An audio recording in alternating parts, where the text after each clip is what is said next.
Então, mais um episódio do BacoCast hoje, com um convidado ilustre, ou seja, a lei do vinho está no BacoCast. Miguel Ferreira, quem é você? Olá, Daiane.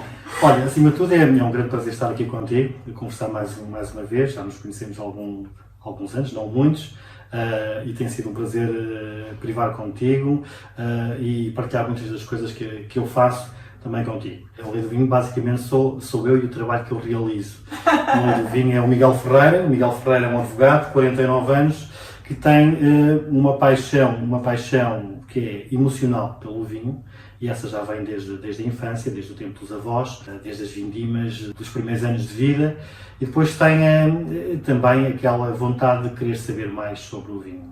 E ao longo dos anos aquilo que eu tentei foi desenvolver o conhecimento sobre o vinho, porque nós para partilharmos aquilo que provamos, aquilo que vamos observando, aquilo que vamos palpando, temos que ter também algum conhecimento e, portanto, é um bocadinho isso também. É um bocadinho de estudo, de técnica e, sobretudo, depois, no fundo, é a divulgação dos produtores nacionais, dos vinhos nacionais, das histórias e dos seus atores. É isso que me tem motivado e tem sido esse caminho ao longo dos últimos poucos anos, mas bons anos e com belíssimas experiências. Miguel, teus avós faziam vinho? Sim, eu tenho aqui, se nós olharmos para a bairrada, quase todas as pessoas tinham microproduções de vinho, tanto do lado dos avós paternos como dos avós maternos, neste caso da avó materna, foram sempre pequenos produtores de vinho, não só para consumo próprio, mas também para venda a granel. E é natural que as nossas memórias, e muitas vezes são coisas que nós encontramos naquilo que provamos, naquilo que cheiramos, são regressos a essa infância muito feliz, em que nós recordamos cheiros, recordamos o ambiente da adega, o ambiente das vindimas, e portanto há sempre uma ligação emocional ao vinho, portanto, e também essa lembrança da família. Arraigado desde a infância, sim, né? Sem dúvida. Miguel, a lei do vinho, vamos lá, óbvio, você é advogado, da onde surgiu esse nome para fazer esse magazine? A lei do vinho, o nome foi óbvio, sobretudo por essa ligação. Portanto, eu exerço a advocacia há 20 e qualquer coisa anos e achei que era um nome apelativo. Puxa, muito marqueteiro, como eu costumo dizer. Fantástica escolha. Foi um nome apelativo e que eu achei que se adequava àquilo que eu queria fazer. Né? Exatamente, é um advogado que tem uma paixão enorme pelo vinho e, portanto, vai tentar fazer o seu melhor no sentido da divulgação e promoção do vinho português. Mas agora me diz uma coisa, Miguel, qual é o foco específico dessa magazine, dessa revista que está sendo um sucesso, a Lei do Vinho? Qual que é o foco? Bem, o foco, eu acho que são vários focos, porque nós no mundo do vinho temos várias realidades. Nós temos uma preocupação muito importante que é de divulgação dos pequenos produtores e daqueles que estão a iniciar a sua atividade. E acho que a Lei do Vinho, aquilo que tem feito ao longo dos anos, e eu recordo de alguns exemplos, é de apoiar os pequenos produtores, aqueles que têm um sonho e que concretizam esse sonho, que levam avante o sonho de produzir um vinho próprio, de criar um vinho, de tratar das suas próprias vinhas, e esse foi sempre o foco principal. Naturalmente que as coisas crescem e começamos a ter uma outra dimensão, e neste momento a Lei do Vinho prova e conta histórias a nível nacional. Viajo bastante, visito bastante e provo muito mais ainda. E portanto tem sido esse o foco, sobretudo contar histórias. Acho que o bonito da atividade vitivinícola em Portugal é que nós encontramos pessoas deliciosas, histórias deliciosas e todas essas experiências de vida que muitas vezes não são fáceis, são pejadas de imensas dificuldades, porque nós olhamos, ainda hoje eu andava na vinha com os vindimadores e era a preocupação do produtor: vai chover, este momento vai chover. E portanto, muitas vezes nós sabemos que a atividade da vinha, há muitas pessoas que não têm consciência do trabalho que é realizado numa vinha. É um trabalho a tempo inteiro e durante o ano inteiro, e que se concretiza num pequeno espaço de tempo, sempre, sobretudo em regiões mais pluviosas, onde tudo se define às vezes em poucas semanas, o sucesso ou o insucesso de um ano. Isso às vezes é traumático, nós vemos muitas vezes situações muito complicadas de produtores a perderem todo o investimento de um ano em poucos dias ou num dia só. Portanto, dependendo do intempéries que tem acontecido, exatamente, né? exatamente, e tem sido, e isso é aquilo que nos motiva também a andar, a acompanhar essas pessoas, acompanhar essas histórias e acompanhar toda a história do vinho português, que é uma história belíssima e já com uns bons milhares de anos. Miguel, você falou em quantidade de prova. Vamos lá. Qual é a quantidade de prova que você já fez até hoje? Olha o número. Olha, isso, eu não te consigo, não te consigo. Impossível. Então, lugar, mas talvez antes da pandemia eu cheguei a fazer esse exercício, pensando tanto em todos os concursos vínicos em que participei, em todas as feiras de vinhos em que participei, eu tomo notas ou aponto todos os vinhos que vou provando e cheguei ao belo número de cerca de 2.000 vinhos num ano. Portanto, foi um ano chave, um ano com muitas provas, mas continuamos a provar sempre muias coisas e cada vez coisas mais surpreendentes no panorama vitivinícola português. Quando você tem um leque desse de provas, né, Miguel, é assim, chegar uma coisa nova na tua taça é realmente emocionante, né? Sim, Porque sim, você já tem uma bagagem tão grande de avaliar um vinho, quando você sente algo diferente, nossa, chega ali, opa, o que é isso aqui? Sim. Então, e acontece, eu às vezes, por acaso, aconteceu, esta semana, provei um vinho de um produtor que eu achei belíssimo, um vinho alentejano, um tinto, e há um outro vinho que eu provei dele que eu ainda não tive palavras para o descrever, que provavelmente terá sido o melhor, eu acho que escrevi que terá sido o melhor vinho tinto que eu provei no último ano. Porquê? Porque me trouxe algo que eu nunca tinha encontrado num vinho. E é isso que nós estamos sempre à procura, de uma nova experiência. Uma nova experiência de novos aromas, novos sabores, mas de coisas cada vez mais genuínas, não é? Cada vez menos maquilhadas, mas se forem mesmo, se tiverem barrica, boa barrica, nós procuramos sempre a qualidade, algo que se distinga. E isso é uma grande vantagem em Portugal, é que os vinhos nos últimos 20 anos têm atingido uma qualidade extraordinária para um preço, que eu digo, ainda bastante baixo, para a qualidade que nós temos. É verdade, eu também concordo com essa tua frase. O vinho português subiu muito em qualidade, né? E está com um bom custo-benefício ainda comparado a outros vinhos que estão no mercado em posições mais altas em termos de preço. Mas tem necessariamente o preço que subir, porque nós sabemos que nós vemos que... Os custos também se elevaram muito, né? Nós reparamos que os viticultores que o faziam por paixão, hoje são pessoas envelhecidas. Sim. E que a maior parte das vezes não faziam contas àquilo que gastavam portanto, no cuidado da sua vinha. E é muito importante que a prática vitivinícola seja cativante também a nível económico. Seja remunerada, né? Seja bem remunerada e que as pessoas possam viver da cultura da vinha. É muito importante que o preço da uva suba paulatinamente e que essa qualidade seja paga a preços justos para que essas pessoas também possam ter uma vida digna e para que também as novas gerações se sintam impelidas a investir nestas práticas, porque senão nós hoje vemos há muitas vinhas abandonadas, porque se calhar os jovens não se sentem tão incentivados a essa prática. Eu reparo, por exemplo, que eu aqui ao lado tenho uma escola de vitivinicultura e julgo que é o segundo ano consecutivo que não conseguem abrir um curso de viticultura. O que é traumático,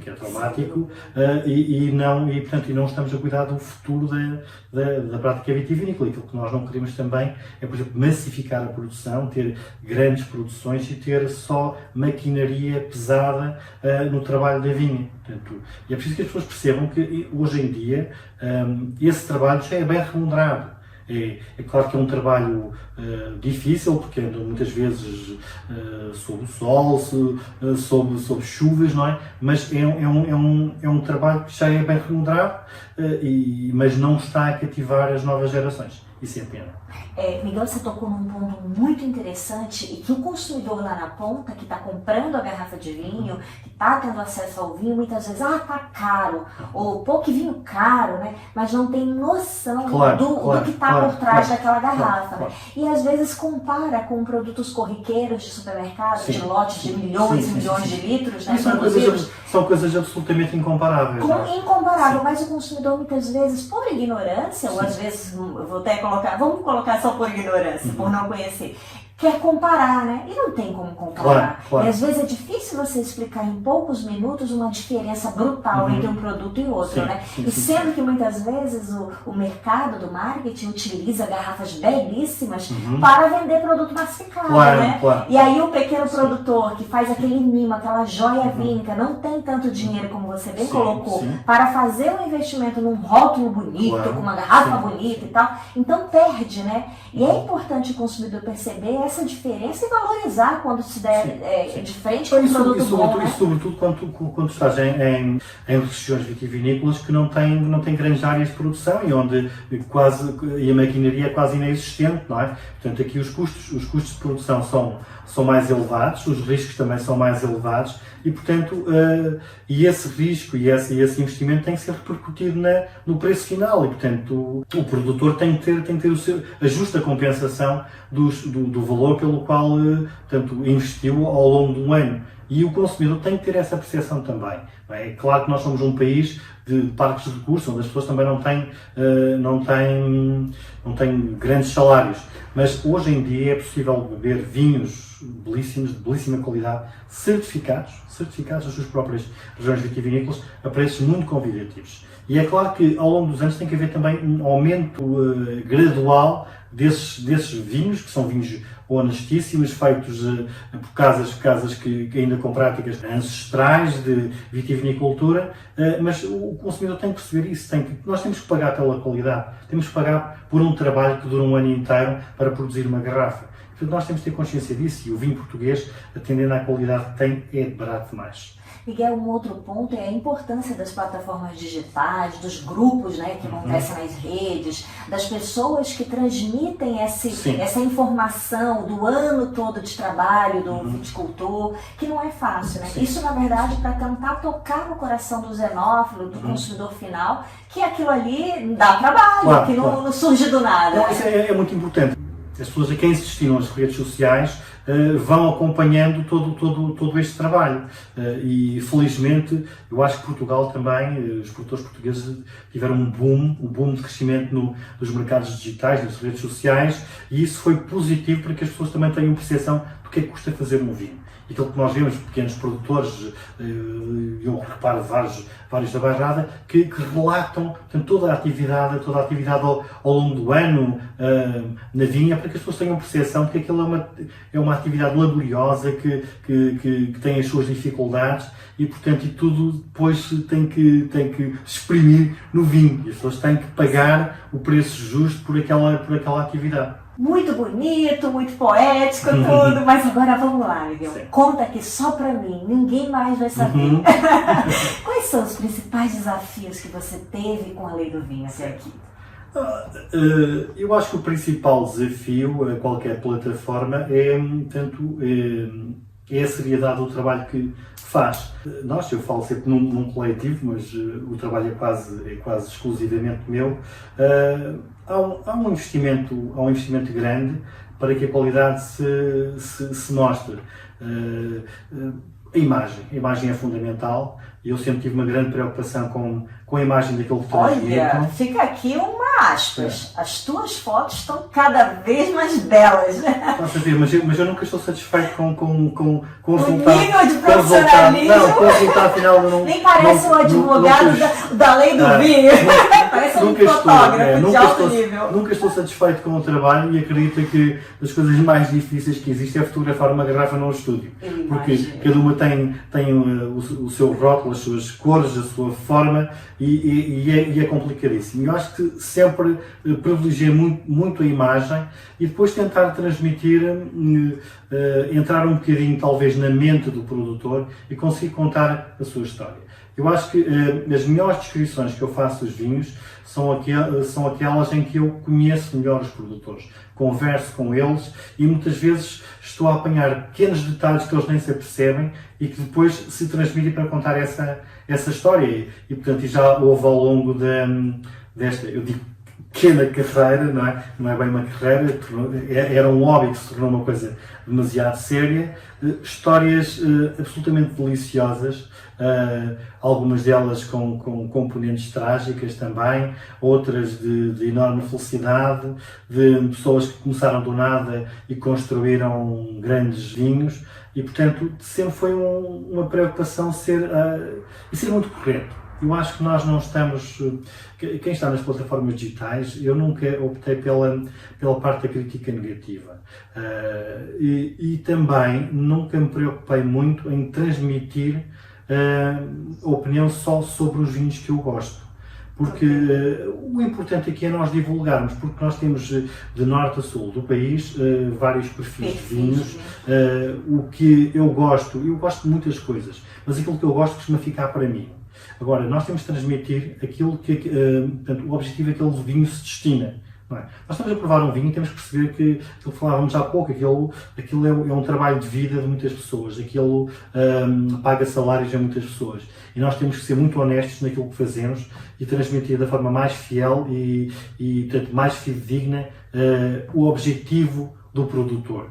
E é aquilo que eu procuro transmitir. Qual foi o objetivo do produtor ao fazer aquele determinado vinho. E, portanto, e depois mostrar sempre o lado positivo para que as pessoas, porque isto no fundo, aquilo que nós queremos é chegar aos leitores e que esses leitores se sintam, portanto, espelhados na nossa opinião e que comprem aqueles vinhos. É isso que nos importa, não é? Todos nós, os que estamos nas redes sociais, temos uma obrigação social muito importante. E essa obrigação social é nós promovermos os vinhos, chegarmos aos consumidores e levarmos os consumidores a comprarem vinhos portugueses. Acho que o principal objetivo deve ser esse. Sim, Miguel, com relação aos vinhos que você prova, se mantém isento, ou seja, transmitir o que está tecnicamente ali na tua taça, né? Agora, tem não sei se você passa por isso, mas 1000 pessoas me perguntam, mas você tem o curso X, o curso Y, o curso Z? Aí eu, não, mas eu já visitei 27 terroirs, assim, países onde tem diversos terroirs. Sim.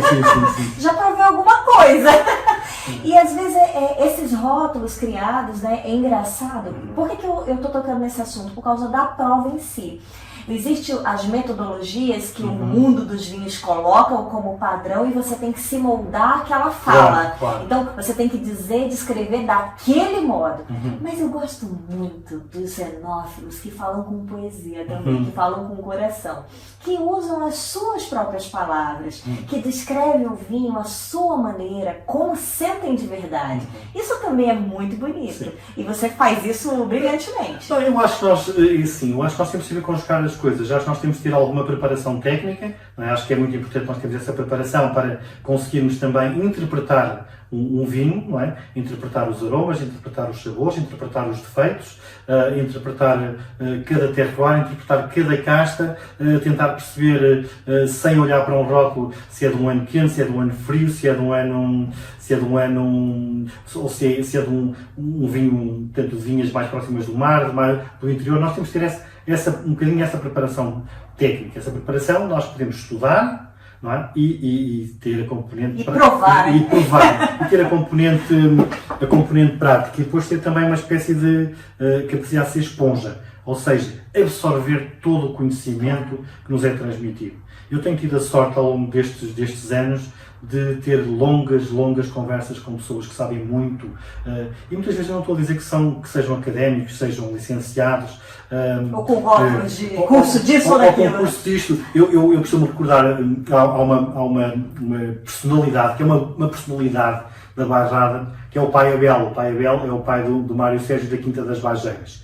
E é uma pessoa do campo, que sempre viveu no campo, mas que tem um nível de conhecimento absolutamente extraordinário. E nós, conversar com ele, acompanhá-lo numa vinha, acompanhá-lo, já tive situações em que eu estava com ele e ele olha para o céu e diz: daqui a uma hora vai chover. E eu olho para o céu e digo: mas não há nuvens no céu. E passado uma hora Chove. começa mesmo a chover. Portanto, isso é um tipo de conhecimento que só os 80 e tal anos que ele tem é que lhe dão. Portanto, muitos anos passados nas vinhas, a observar, a cuidar da vinha, portanto, e a conversar com ela, e é isso que eu procuro ter, é absorver todo o conhecimento, venha ele de onde vier, todo o conhecimento para depois usar. É claro que há um certo romantismo naquilo que nós escrevemos, ainda esta semana eu li um artigo sobre isso, a questão da prova romântica. Eu acho um bocadinho redutor nós fazemos aquela prova básica só do descritor aromático, da acidez baixa, média e elevada e da pontuação. Porque acho a pontuação muito complicada. A pontuação é muito complicada, sobretudo quando nós temos um rótulo à frente.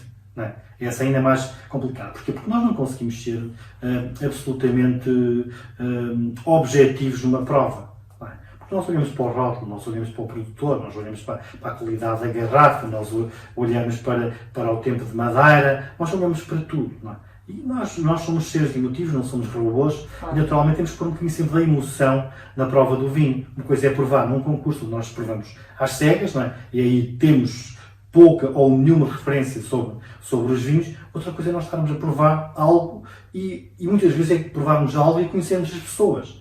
Nós não conseguimos ser objetivos, porque o vinho, quer dizer, muitas vezes há uma ligação umbilical entre a pessoa e o vinho. E nós temos que, ao falar do vinho, não podemos dissociar da pessoa e temos que falar da pessoa também. Portanto, mas eu acho que as pessoas hoje também procuram um bocadinho isso, procuram a experiência em si e não apenas aquela nota descritiva que é quase matemática e que, no meu ver, por vezes diz muito pouco a quem lê. É verdade. Mas, Miguel, é porque surgiu muito esses cursos de uma semana de sommelier, né? Então, assim, você vê muita gente falando muita coisa na internet, Sim, sobretudo. sim. Então, você filtrar isso e perceber realmente o grande conhecer mesmo, né, de vinho, a gente também tem que ter esse crivo, né? Claro. E aí valorizar. É por isso que eu, quando eu falo a lei do vinho, quer dizer, tem alguém por trás ali que realmente domina o assunto do mundo dos vinhos e vai fazer não só uma boa prova, mas sobretudo transmitir tudo o que tem ali de positivo no produtor, Claro. no vinho que está se propagando e tudo. E isso é muito importante. Sim. E quando eu falo dessa mescla, né, de não só usar os termos moldados pelo sistema em si e colocar a poesia, é porque isso é que toca também, né? Às vezes a gente usar um termo muito mais próximo para o consumidor, para ele entender, faz ele sentir muito mais emoção do que eu chegar, olha, menos, mais, menos, enfim.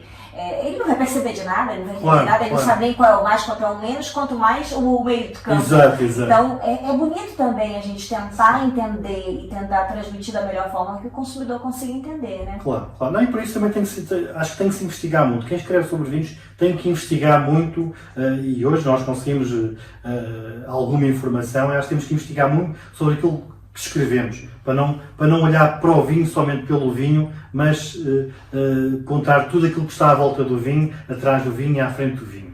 Ok, Miguel, agora confesse aqui pra gente, só pra gente que tá ouvindo aqui no Bacocast, conte um momento assim icônico que você já passou depois que você começou a lei do vinho. A lei do vinho tem vários momentos, não é? Vários momentos que se estendem de norte a sul, fora do país.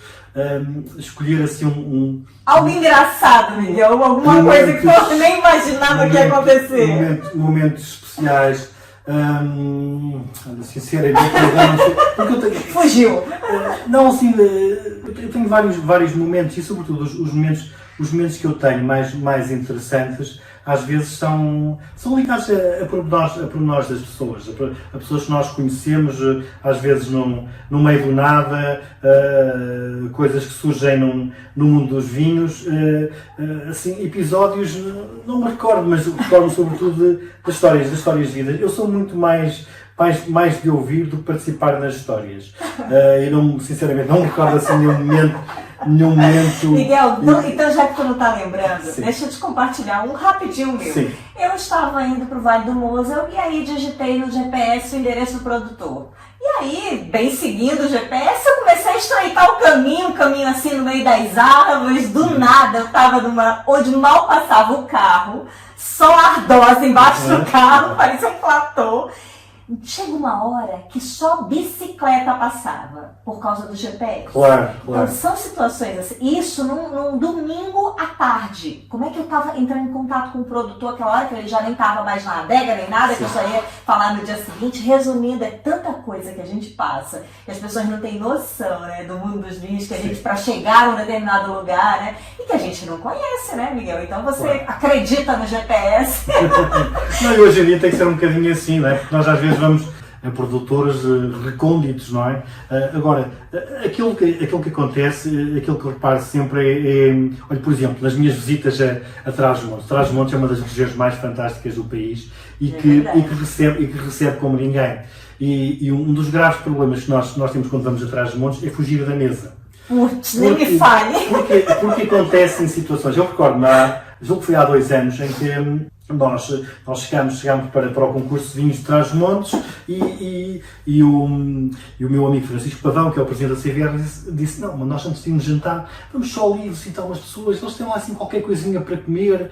Bem, eu só sei que aquilo foi, é daquelas coisas em que nós bebemos imenso, é porcos no espeto, é cozida à portuguesa, é caldo verde, e depois nós não conseguimos fugir porque temos aquelas pessoas calorosas que basicamente nos dizem: então mas não come nada, então mas não come nada. E fizeram para você.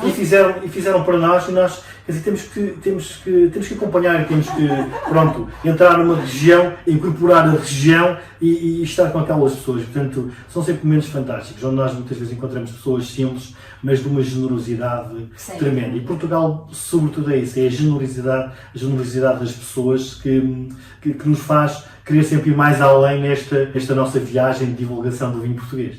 Miguel, você tocou num ponto, a mesa. Nós que trabalhamos com vinho, tudo gira em torno da mesa. E é difícil você manter a linha, né? Sem dúvida. Olha, eu costumo dizer, às vezes em jeito de brincadeira, que eu digo: olha, nós vamos ter que começar, aliás, os produtores vão ter que começar a organizar provas onde só haja bolacha de água e sal. Mais nada, só uma bolachinha de água e sal para as provas.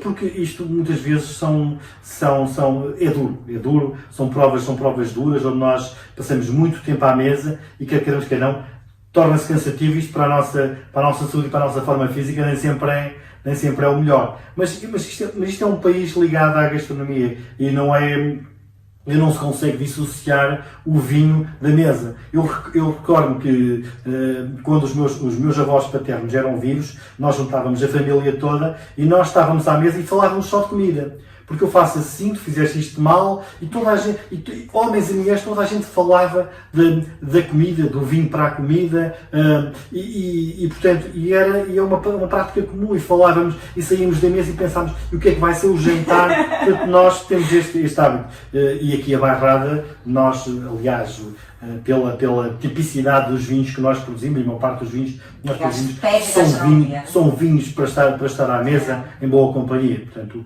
a gastronomia tem que estar sempre ligada à parte dos vinhos, sem dúvida. Sem dúvida. E aí, você tocou na Bairrada. Conta lá para o ouvinte do BacoCast o que a Bairrada tem que o mundo ainda não conhece. A Bairrada, faça lá a sua propaganda. Olha, para lá, só quero fazer um aspas aqui. Miguel é confrade dos Enófilos da Bairrada. E nós fomos entronizados juntos, Miguel. É verdade. E temos uma obrigação muito grande de promover o vinho da Bairrada em todo o mundo, e eu tenho a felicidade de estar aqui à frente de uma pessoa que desempenha esse papel como ninguém. O que é que nós podemos dizer? Eu acho que a Bairrada tem tudo.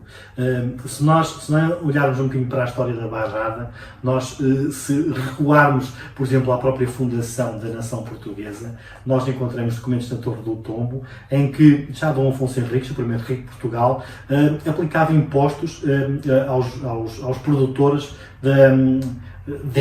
toda esta zona.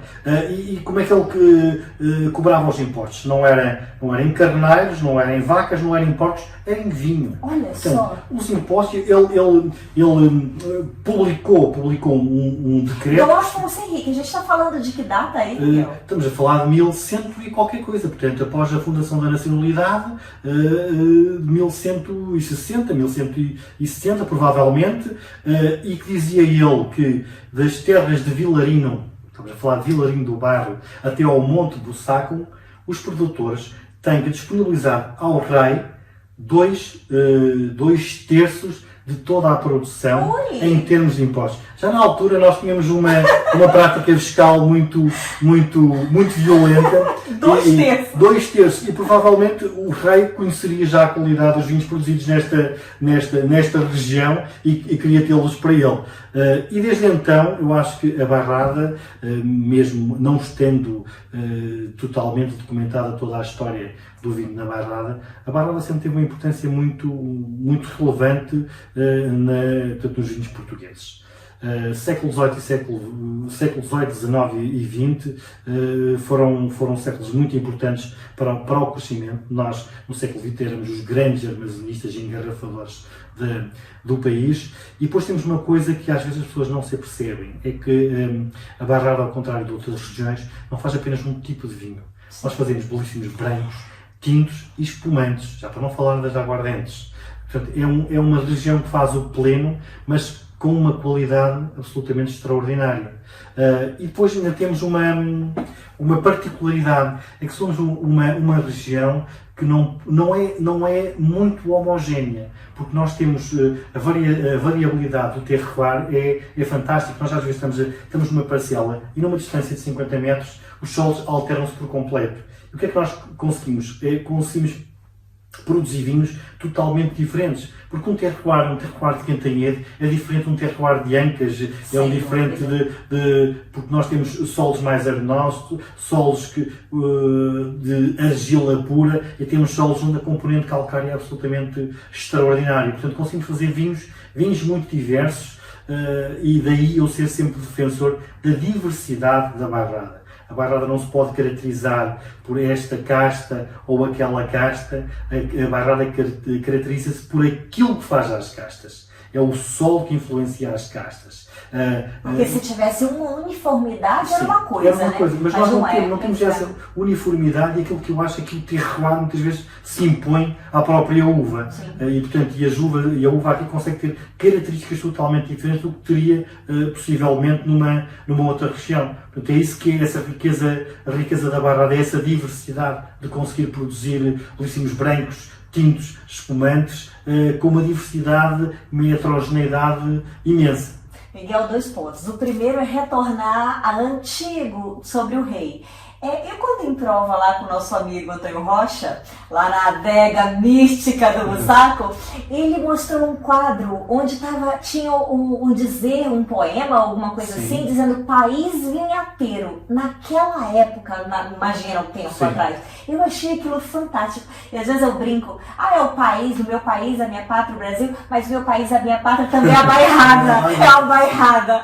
Aí os clientes, os amigos, brincam comigo, a Bairrada, mas que vem do coração. E quando eu me lembro, e quando isso toca dentro do meu coração mesmo, eu me lembro dessa frase que eu li no Bussaco, e que, eu não sei se você lembra do que se trata. É um quadro que tem, em frente daquela mesa de prova dentro da adega, tem um quadro que diz alguma coisa assim, e diz país vinha estar. Não, mas é um bocadinho isso, quer dizer, nós desde tempos ancestrais, e nós reparamos, quer dizer, quase todas as casas antigas tinham a sua própria produção. Portanto, nós produzimos vinho desde tempos que nem a própria história nos conta.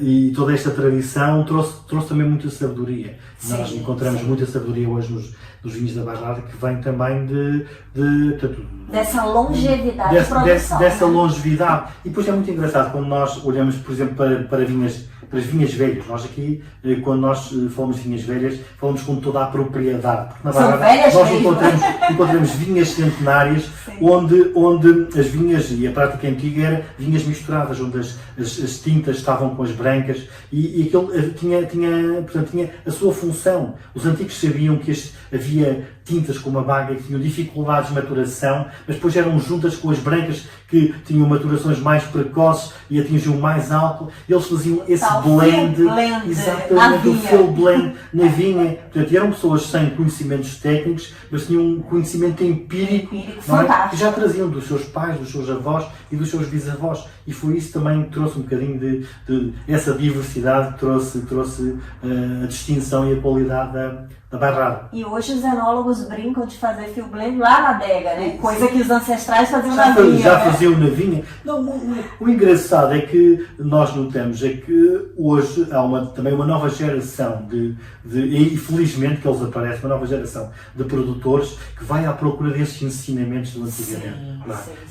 Eu costumo dizer que às vezes são os Indiana Jones das vinhas velhas. Boa, gostei. Eles andam à procura porque às vezes encontramos várias parcelas, pequenas parcelas escondidas de vinhas velhas por aí. E portanto, eu tenho e é bonito encontrar, ver pessoas como o Luís Gomes dos Dias, ou ver cada vinho magnífico, ou ver os João Soares da Via Puro a preservarem, a serem hoje em dia também os guardiões dessas vinhas velhas. Dessas preciosidades. Sem dúvida, sem dúvida. Miguel, quando a gente falou de perfil de vinho aqui da Bairrada, mas eu considero, assim, eu tenho provado bastante e os brancos têm começado a levantar sua bandeira aí, Miguel. Olha, porque só se falava Bairrada, tá? A caricatura de vinho tinto longevo, ou espumante, ponto. Então, quando você começa a ver uma quantidade significativa de vinhos brancos surpreendentes, apaixonantes, vou colocar assim, aí eu coloco aqui um hashtag no Trabuca. Não, e Trabuca também Entre outros também. É um belíssimo produtor, infelizmente também representa as novas gerações que hoje em dia vingam no mundo do vinho. Daiane, por questões climatéricas, a Bairrada será sempre terra de grandes brancos, mais do que de grandes tintos. Porque a regularidade com que se conseguem fazer brancos de imensa qualidade é muito maior do que aquela para fazer tintos. Sim. Porquê? Porque nós olhamos para uma casta mais representativa da Bairrada. A Baga tem vários problemas de maturação. Não é? Por exemplo, nós notamos este ano que, atendendo à película fina que tem, estas primeiras chuvas causaram danos irreparáveis, provavelmente semelhantes ao ano 2014, foi um ano trágico para tintos na Bairrada. O que não acontece com os brancos. E nós temos características extraordinárias na Bairrada. Temos, primeiro, este terroir que é protegido por duas serras. Tem esta proteção, Serra do Caramulo, Serra do Buçai. Temos uma proximidade ao Atlântico e nós sofremos essa influência. É muito comum encontrarmos muita salinidade dos vinhos da Bairrada. Depois temos os solos. A componente calcária, quando os solos têm a componente calcária muito elevada, transmitem uma maior percepção de mineralidade aos vinhos. Frescura, mineralidade, acidez e salinidade. São características que são fantásticas nos vinhos brancos. E nós aqui conseguimos produzir isso. E depois temos uma característica muito própria da Bairrada, que eu falei há pouco, que é a acidez, que depois transmite aquela longevidade. E nós, quem conhecer algumas das preciosidades das Caves São João, anos 70, nós provamos vinhos absolutamente extraordinários e únicos no mundo. A Bairrada tem chance de se mostrar como uma grande produtora de vinhos brancos extraordinários no mundo. Sendo certo que os vinhos brancos nunca foram o foco da região. Não foi a propagação, não se falavam. Eu olho para as pequenas produções, eu recordo-me daquilo que o meu avô fazia. O meu avô tinha diversas grandes barricas de tinto e lá ao fundo Tenho uma pequenina de branco, que era uma coisa muito especial, só para beber em ocasiões festivas. Portanto, nunca havia essa aposta na produção de vinho branco. Agora, nós percebemos hoje, temos castas absolutamente extraordinárias para fazer vinhos memoráveis em qualquer parte do mundo. Nós temos castas autóctones, temos a Cercial, que é a única na Bairrada, produz vinhos extraordinários. Temos a Bical, que também existe no Dão, mas aqui tem características totalmente diferentes. Temos aquela que é muito amada pelos produtores, porque é bastante produtivo, que é a Maria Gomes, que noutros lados do país se chama Fernão Pires, também faz vinhos belíssimos. E temos a Arinto. A Arinto, que nasce em Bruxelas e que subiu pelo país, e os colonos de melhor, não é de melhor produtividade, de maior qualidade, ficaram aqui na Bairrada. Quantidade foi para cima, foi para o Minho, a qualidade ficou aqui. E nós também, e a Arinto também produz vinhos de grande qualidade. Mas e longevos, né? Com capacidade de uma de colares, então. Sendo certo que eu prefiro sempre aquelas castas que representam a Bairrada. Sim, claro. E neste caso, para mim, é a Cercial, a Bical e a Maria Gomes. Claro. Sim, colocando sempre a Cercial no topo da pirâmide. Miguel, com relação vamos voltar num ponto aí que você tocou, das vinhas velhas. Eu li um artigo de um conhecido nosso em comum, ele exatamente colocando a importância de criar uma regulamentação, né? Porque está muito complicado hoje. Sim. Todo mundo rotula o que é vinha velha, claro, vinha velha era vinhedo dele, mas não significativamente velha em termos do mundo dos vinhos. Qual a opinião sobre isso? É engraçado que o conceito de vinhas velhas nasce na Bairrada. Nasceu com o Luís Pato, ele foi o primeiro a colocar a designação vinhas velhas nos rótulos. Agora, aquilo que eu acho é que ao longo dos tempos, essa moda, provavelmente há aqui muitas situações onde se vende gato por lebre. Ou seja, o conceito de vinha velha hoje só está regulamentado no Douro.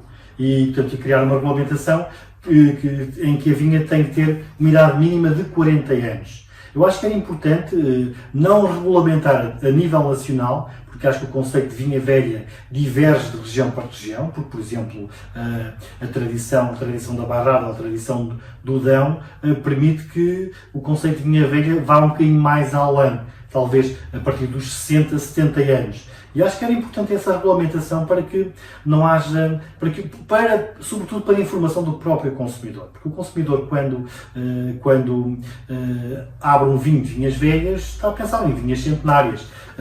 Agora, o conceito de vinhas velhas nas regiões onde não está regulamentado pode ser tudo aquilo que o produtor quiser. Né? Porque se ele tem 3 vinhas com 5 anos e tem uma com 20 anos, ele pode dizer que aquela é vinha velha. Aquela é vinha velha, não é? E coloca no rótulo e pronto. Claro, e coloca no rótulo e ninguém o pode dissuadir ou penalizar por esse facto. Então hoje no Douro está regulamentado? Sim, só no Douro é que está regulamentado. E a partir de quantos anos, Miguel? 40 anos. 40 anos. É uma coisa recente, salvo erro, ainda deste ano. Deste ano, foi regulamentado. Foi bem recente. Sim. Miguel, a importância dos produtores na nossa região, aqui da Bairrada, é assim. Quando a gente fala em categorias de produtos, né, a gente tem os pequenos produtores que muitas vezes fazem pouquíssimas quantidades de garrafa, mas com muito primor. Então aí a gente tem uns exemplos aí para dar do PGA, do Pedro Guilherme Andrade, dos vinhos Trabuca, da Casa do Canto, até da Quinta dos Abílios também. E tem aí, vem os médios, Quinta do Ortigão, e os grandes também, como a própria Adega de Cantanhete, que faz belíssimos vinhos também. Aí a gente começa a analisar, quando a gente começa a ter um pouco mais de experiência, a importância de ter essa variedade de segmentações de produtores também, né? Que são mercados diferentes, né, Miguel? Sem dúvida. Não, aquilo que nós temos uma segmentação grande de produtores. Nós temos grandes produtores, como temos a Aliança, a Liga Cooperativa de Cantanhede, temos as Caves da Montanha também, e depois temos também um grande conjunto de produtores já médios e outros mais pequenos. E é muito importante que haja lugar para todos nos seus segmentos. A vantagem é que nós temos também produtores grandes a querer também fazer coisas pequenas. Edições limitadas. E nós podemos olhar, por exemplo, para as Caves São Domingos, podemos olhar também para São Domingos faz belíssimos produtos. Sim. A São João também. A São João, que tem Caves Primavera. Nós temos um manancial, acima de tudo, acho que aquilo que tem mudado na Bairrada e para bem para o nosso bem, é um bocadinho a concepção que se tem dos vinhos. Nós, se repararmos até os anos 90, houve casas que tiveram essa visão anterior. Nós ainda hoje temos algumas casas que não têm vinhas próprias. Que não têm vinhas próprias e que sempre compraram vinho feito. Portanto, eram os grandes armazenistas. E se nós repararmos a quantidade de empresas que encerraram nos últimos 20 anos, é grande. Porquê? Porque não houve a percepção daquilo que o mercado queria. O mercado hoje quer proximidade com a vinha. E há 30 anos... Que é o storytelling, né? E há 30 anos o enólogo não ia à vinha, nem entrava na vinha, não saía da adega. E hoje a percepção é diferente. Eu, por exemplo, convivo muito com a enóloga das Caves São Domingos e ela está na vinha, constantemente em plena conversação com o viticólogo, no sentido de encontrar o melhor produto para depois, a melhor matéria-prima, para depois criar o melhor produto. E essa percepção foi extremamente importante para toda a mudança que se realizou na Bairrada. O precursor do enólogo da vinha foi com esse grande mago, o Luís Pato. O Luís Pato foi pioneiro na percepção de que a vinha tinha uma importância fulcral. E já antes também as Caves São João tiveram essa percepção, porque eles também eram grandes engarrafadores. E em 1971 compraram a Quinta do Poço Lobo, que hoje é uma quinta icónica e que hoje eles têm... Tive lá gravando. Belíssimas fotografias que eu reconheci lá vários pormenores. E portanto, houve essa percepção de que a Bairrada tinha que se transformar. E quem não se transformou, quem não mudou, tanto como o mundo estava a mudar, caiu. Que foram muitas as que caíram porque não souberam mudar. E isso tem sido muito importante, estar perto da vinha.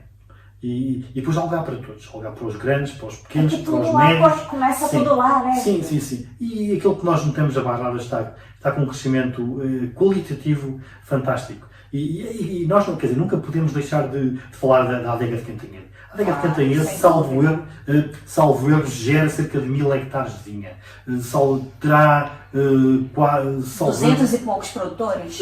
Ou mais? Provavelmente mais. Eu tenho a ideia que eram mais. Portanto, e consegue criar vinhos, não só vinhos de volume, mas também consegue criar grandes vinhos de nicho, vinhos de qualidade extraordinária, que são reconhecidos não só cá dentro, nos vários concursos que participam, mas também lá fora. Portanto, são vinhos que se conseguem fazer com belíssima qualidade. Agora, nós temos de ter noção da nossa dimensão. Não somos uma região de latifúndio, temos pequenas parcelas essas de onde nascem vinhos absolutamente extraordinários. E acho que o nosso foco nunca vai ser a quantidade, vai ser sempre o foco da qualidade, e aí as pessoas têm que se preparar para pagar o preço justo pelos vinhos da Bairrada. Miguel, a Bairrada representa quanto da produção do mercado vínico português? Tem esse número? No rumo, pelo menos, uma média? Eu salvo erro, eu tenho a ideia que é uma percentagem ínfima. Então nós estamos a falar de 3%. Gente, por isso que esse 3%. Esta minha Bairrada é um mimo à alma. 3% da produção nacional, porque nós temos regiões que produzem muito volume. Sim, claro. Mas temos uma coisa muito importante, é que representamos mais de 60% da produção de espumante nacional. Okay. E aí nós somos, nós somos reis e pioneiros, porque foi aqui que nasceu o espumante português, aqui bem perto, aqui bem perto, sem dúvida. Fizemos aqui uma breve passagem pela nossa região do coração, a Bairrada, mas queria que você agora fizesse uma análise, ao teu ver, ao teu modo, à tua experiência, de como vai se comportar o mercado vínico agora, nesse pós-pandemia. Quer dizer, ainda estamos, mas nesse salto para frente. Sim. Não, eu acho que a pandemia transformou também o setor vitivinícola para sempre. A pandemia foi trágica em muitas situações. Nós tivemos o encerramento do canal da Horeca, toda a restauração sem comprar uma garrafa de vinho, e portanto houve grandes dificuldades, sobretudo para pequenos e médios produtores. A grande produção conseguiu escoar os seus vinhos para as grandes superfícies, onde ainda se comprava vinho. Os pequenos produtores tiveram maiores dificuldades, mas nós assistimos a um fenómeno muito interessante e que hoje os produtores não estarão arrependidos. Que a forma como os produtores, e eu falo da realidade portuguesa, se adaptaram às redes sociais e às formas de divulgação digital foi absolutamente extraordinário. E eu acredito que aí houve um crescimento, aliás, houve uma atualização de um avanço de 10 anos dos produtores. E hoje toda a gente quer estar nos mercados digitais. Miguel, deixa eu só fazer uma aspas. Me lembrei de uma cena que eu passei. Eu batendo na porta de um produtor. E quando eu fui contar para o produtor que a minha empresa era online, porque não sei se você sabe, a Macozon nasceu para o mundo digital, só era online. E o produtor disse que não ia me vender porque justamente era online. Tu já pensou um negócio desse? Mas, Daiane, eu também te digo, e falando também para esses produtores que resistem à mudança, quem não mudar, quem não acompanhar a evolução, vai ficar para trás, seriamente. Porque hoje em dia nós vemos, e eu reparo que há aqui produtores pequenos, já com alguma idade, mas que querem estar nas redes sociais, querem mostrar que têm os seus vinhos e isso foi muito positivo. E sobretudo para pequenos produtores, este boom digital foi fundamental, porque esses não têm os canais de distribuição físicos, custam muito dinheiro, não têm esses canais de distribuição. Então, o online foi absolutamente fundamental para que eles se mantivessem vivos. E agora, eu acho que esse avanço não vai mudar mais. E todos nós percebemos o conforto que é nós estarmos aqui em frente a um computador e percebemos que eu quero o vinho X, eu quero o vinho Y, e nós podemos tê-lo cá no dia seguinte. É verdade. E isso quase sem custos, sem incómodos, sem nós irmos para garrafeiras. E, portanto, isso acho que potenciou uma evolução fantástica. Acho que o mundo digital nos vinhos veio para ficar, e as pessoas vão ter que se adaptar e perceber que é ali que está o futuro. E eu falo do caso concreto da lei do vinho, porque a lei do vinho nunca fez tantas provas como na pandemia, porque os vinhos chegavam aqui a uma velocidade estonteante. Olha, chegou mais 3 hoje. Já falar deles. Mas era isso, era uma velocidade estonteante em que obrigou também aquilo também colocasse muito mais tempo nesta atividade de divulgação. Porque eu também senti que tinha essa obrigação. Porque na pandemia todos nós tínhamos que ajudar os produtores nacionais a não ficar com a corda na garganta. E aí nós trabalhámos aqui incansavelmente na divulgação dos vinhos portugueses. Miguel, você falou então da importância dessa revolução, dessa mudança, né, para o mundo digital, falou dos produtores que não tinham acesso, né, aos canais e se foram lá, mesmo os antigos, o consumidor que ganhou a praticidade. Mas olha, você falou um pouco da importância do trabalho da Lei do Vinho, e eu gostaria muito de salientar aqui a importância de um trabalho de uma magazine digital como a Lei do Vinho para a divulgação num contexto geral do trabalho do mundo dos vinhos, do produtor, da vinha e tudo. Porque o que acontece, Miguel, é que muitas vezes o consumidor não tem ideia dos custos de uma garrafa chegar na ponta, lá na prateleira da loja, na mesa dele, enfim, no restaurante. Porque não é só o líquido, não é só a garrafa, o rótulo, o selo da entidade, não é só isso.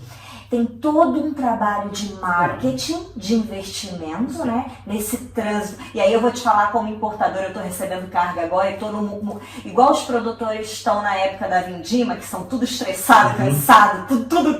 Eu estou nesse momento recebendo carga, é o meu pior momento. Que não é fácil, as burocracias, se as pessoas soubessem como é difícil importar cada rótulo diferente, não tem noção do que se passa. Então, o contexto disso tudo é muito caro, é muito custoso, e muitas vezes o consumidor não tem essa noção. Aí a importância das plataformas digitais para criar essa conscientização, né? Sim, Que o consumidor sim. comece a perceber, a olhar com outros olhos determinados vinhos. Então, quando eu estou aqui mostrando uma garrafa de vinho, dizendo, pô, esse aqui é um pequeníssimo produtor que tem, sei lá, meio hectare de uva, exemplo, imagina o custo de produção desse senhor para produzir, sim, né? sim. Então, nós temos vários amigos em comuns que têm vários outros grupos, inclusive no mundo digital, do mundo dos vinhos e tudo, mas a lei do vinho tem desempenhado aí um papel fundamental, sobretudo para o vinho português como um todo, não só da Bairrada, né, Miguel? Tu tens comentado aí em todo o país. E não só, né? Quanto às viagens internacionais, visitando produtores em outros lugares,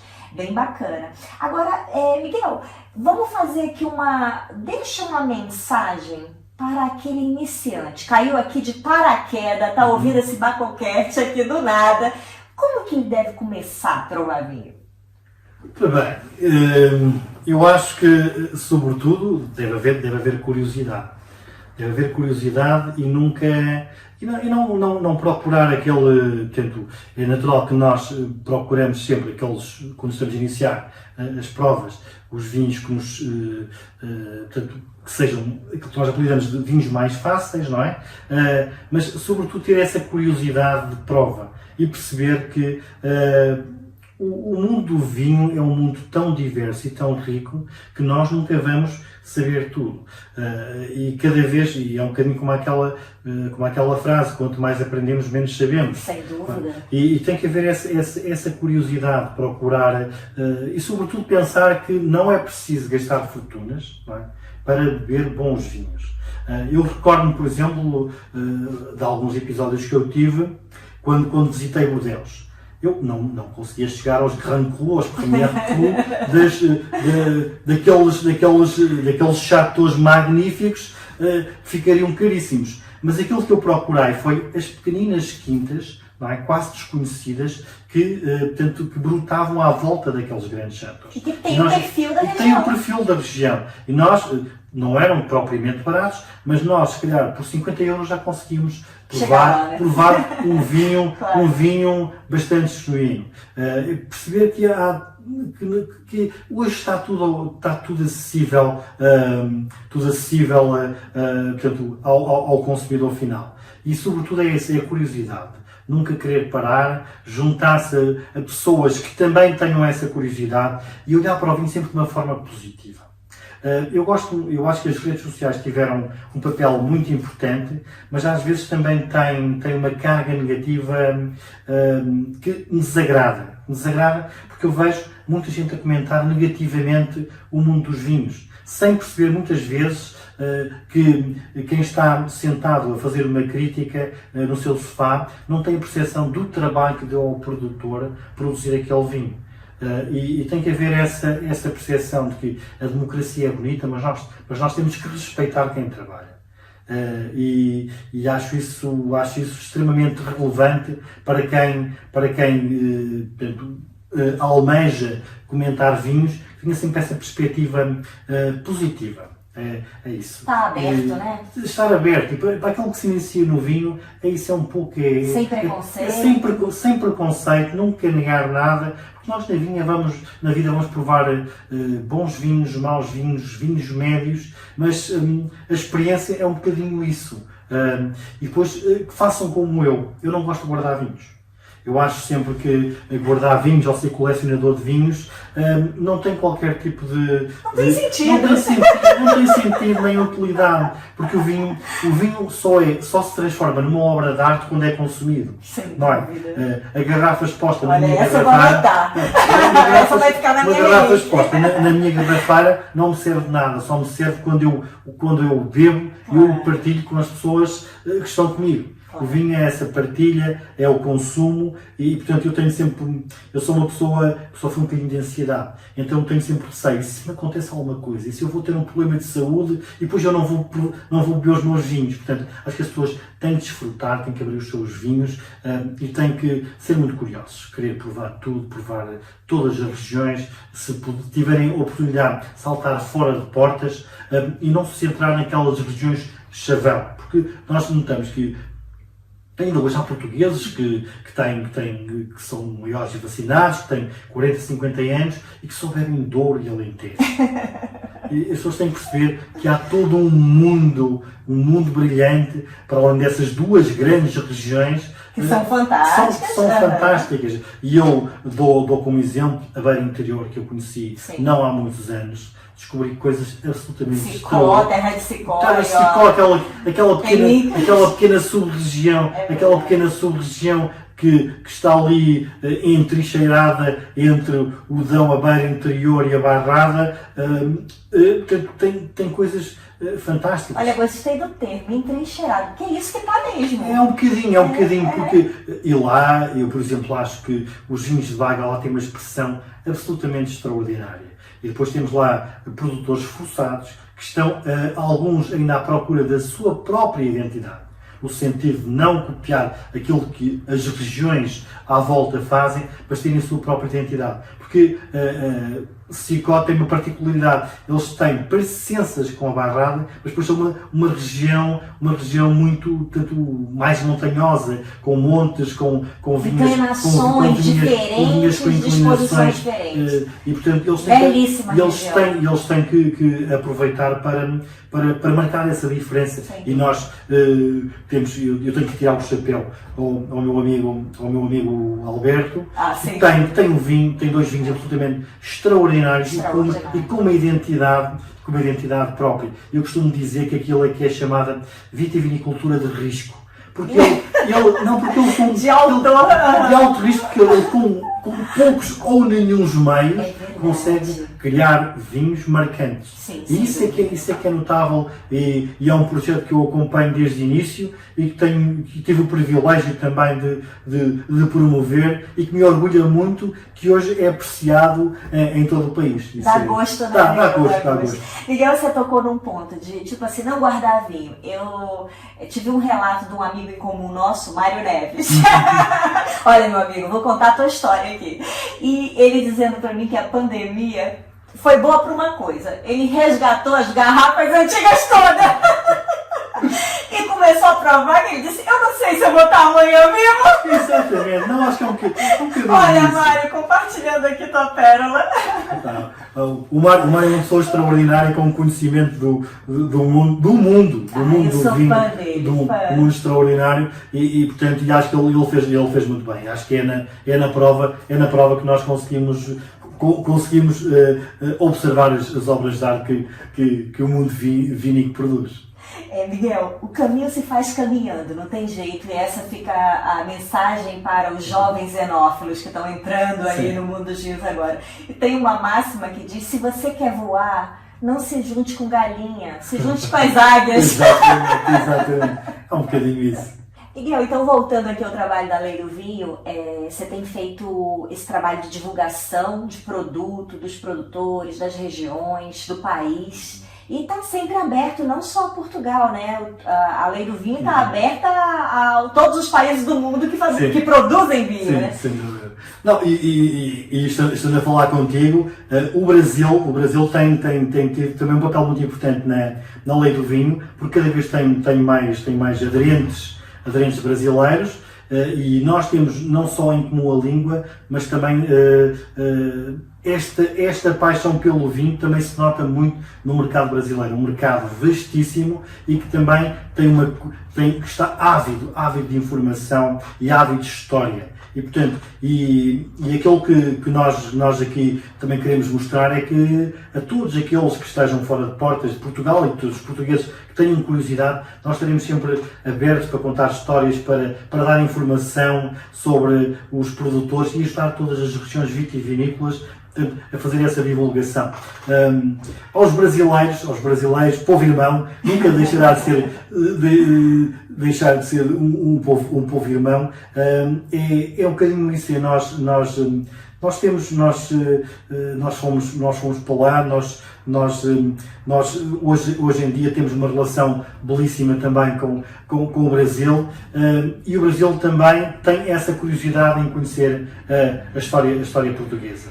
E nós temos essa missão de divulgar, de dar a conhecer e estar sempre abertos a todos aqueles que nos procurem no sentido de saber mais sobre o vinho português, sobre a bela história do vinho português. Esta é a mensagem que eu gostava de deixar a todos aqueles que estão connosco na Lei do Vinho, e procurem-nos no Facebook, na internet, na Magazine Digital, no Instagram. Olha, mas só calma, Miguel. Sim, Calma lá. ok. Já esteve no Brasil, Miguel? Já estive uma vez no Brasil, já. Sim, há muitos anos estive em Natal. Foi a minha minha única visita ao Brasil.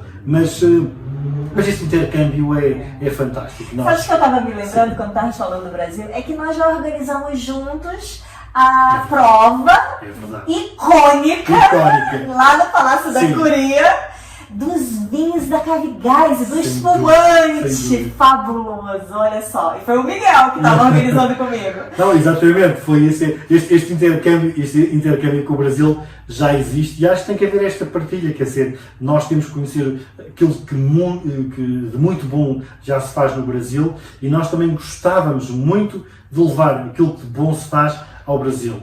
O Brasil é um mercado super interessante, não temos a barreira da língua, podemos ter outras barreiras, mas essas são facilmente dissipáveis, não é? E acho que nós podemos trabalhar sempre em conjunto, como dois povos que têm uma relação ancestral, no sentido de promover o mundo vínico, os vinhos portugueses, os vinhos brasileiros, promover esse intercâmbio. Acho que é a nossa missão também um bocadinho essa, e eu tenho em ti o interlocutor favorito, e nós já temos a experiência de coisas que realizámos juntas, e acho que podemos voltar a fazê-lo. Vamos fazer. Sim, acho que sim, é muito interessante. Olha, breve a próxima. Miguel, então divulga aí, compartilha com o público que está ouvindo as tuas redes sociais, como que as pessoas têm acesso à Lei do Vinho, até para contato de parceria também.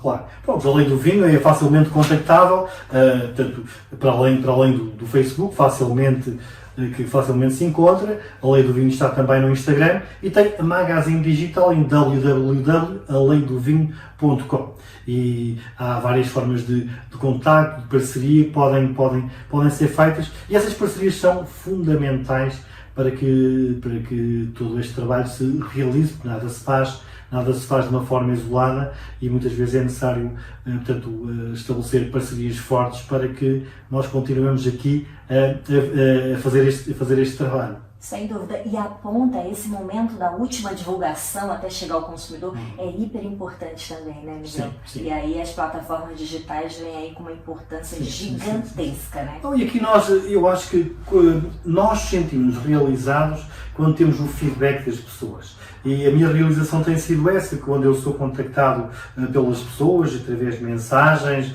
através de e-mails, dizendo que eu comprei por sua sugestão, gostei do que escreveu, revi-me no que escreveu e quis ir à procura desse vinho. Eu acho que quando isso acontece, a minha missão está plenamente realizada. Sem dúvida. Dá gozo, assim, pra gente ouvir isso, né? Eu acho que todos nós queremos, eu acho que é o maior reconhecimento que nós podemos ter do nosso trabalho é mesmo esse, é o feedback das pessoas, porque eu costumo dizer, eu na Lei do Vinho eu não sou o ator secundário, eu fico atrás das câmaras, eu não sou o protagonista principal. O protagonista principal, e que merece todos os Oscars, é o vinho português. E, portanto, é esse que nós temos que dar palco, colocar sobre os holofotes, e mostrar, levá-lo o mais longe possível para que ele tenha êxito e seja, sobretudo, conhecido por muitos. Então, Miguel, alguma última palavra? Uma última palavra.